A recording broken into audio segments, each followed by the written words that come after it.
Understanding segmentation faults. A segmentation fault is a common error that occurs when a program tries to access memory it doesn't have permission to use. This usually results in the program crashing. Segmentation faults are often a sign that there's a bug in the code, especially with how memory is handled. What causes a segmentation fault? The segmentation faults can happen for several reasons. The most common causes include dereferencing a null or uninitialized pointer, trying to read or write outside the boundaries of an array, or accessing memory that has already been freed.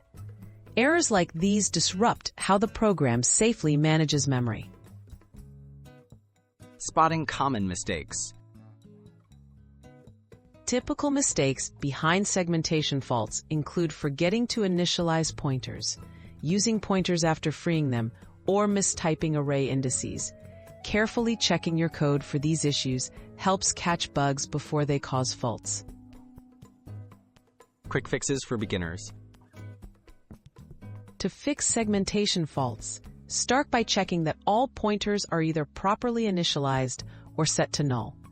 Double-check array sizes to avoid going out of bounds, and never access memory after it's been freed.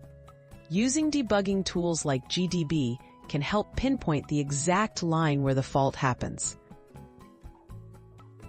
Preventing segmentation faults. Best practices to prevent segmentation faults include thorough initialization of variables, careful memory management, and regular use of debugging tools. Writing clear, well-documented code and testing edge cases can help avoid common mistakes that lead to segmentation faults.